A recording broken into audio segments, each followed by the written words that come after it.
Hi Chargers, it's Mrs. Haps. I was missing you all as we've been home on our break. I'm curious to see what you've been doing. I have been enjoying my time with Logan.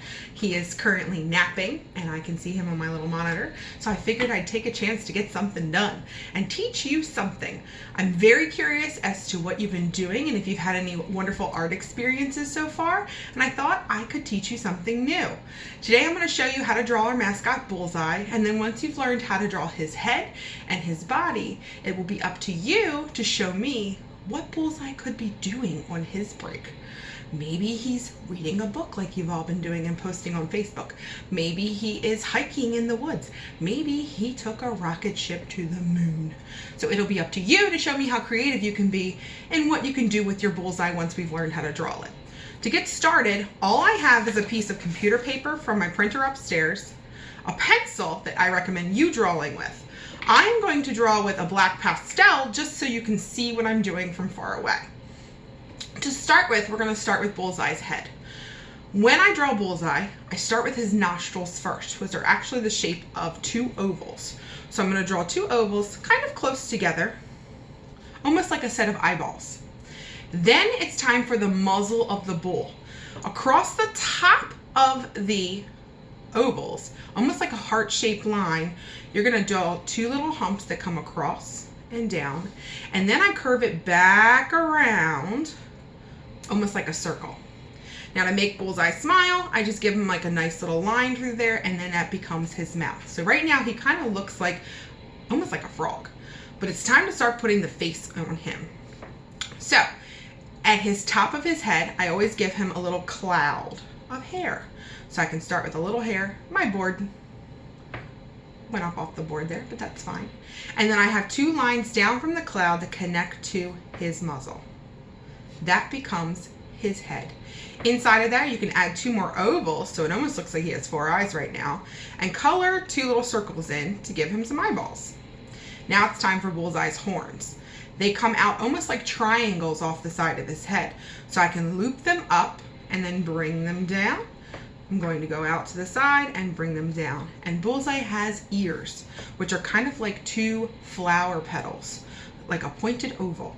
So I'm going to come down and bring it back up, come down and bring it back up.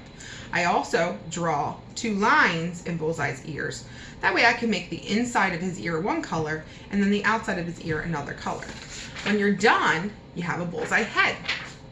I've already drawn a head right here, and I have lots of room down here for my body. Bullseye's body is a little bit different depending on which way you want to make him, but typically he stands on 2 feet like our mascot does. So you can start by putting his body kind of like the shape of an oval. Then to draw his legs, you can bring them down like two straight lines and then a line in the middle for the part of his legs. And he has hooves instead of real feet. So those are just like two zigzags at the bottom and a line across the top to make two little hooves. His arms, depending on what you're going to make him do, can do lots of things. If you're going to stick them out to the side, think about how your arm is shaped kind of like a cylinder or a rectangle. So you can have one line for the top of your arm, one line for the bottom of the arm. If you're bending like an elbow, you'd have a joint that would come down, so you can do something like that as well. Or you can have an arm stick straight out. So maybe this arm I'm going to have here where my elbow comes up. And then again, that little wiggle like an M on the top for his hoof. And then over here, I can have a hoof on this side. Then, once my picture is drawn, I can do other things. Add a background. Maybe Bullseye is entering into a singing competition, and I'm going to put a microphone in his hand by drawing another rectangle and little zigzags across the top for a microphone. I can add little musical notes to my picture. And of course, don't forget the background. Is Bullseye wearing some type of special outfit for this occasion? I think this is a bow tie occasion. He's in a competition after all. So for a bow tie, I can draw a circle for the middle and two triangles on either side. Maybe Bullseye's wearing pants, so I'll draw a line across the bottom and we'll make them into suspenders by drawing two lines down. Oh yeah, he's looking pretty snazzy. Maybe I have to give him a stage. So don't forget about your backgrounds, adding the location of where he is. Think about your setting. What is he doing in this? What are the clues that you need to put in there and the details to show what he is doing?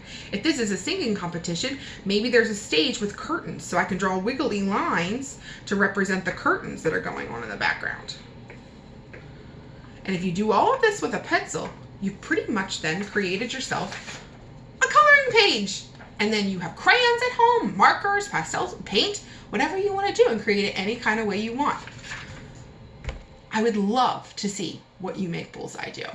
And I can't wait to see what you do. Be sure to email them to either to Miss Minatoli or myself at virginia.hoppenstein@hcps.org. I can't wait to see what you do with Bullseye.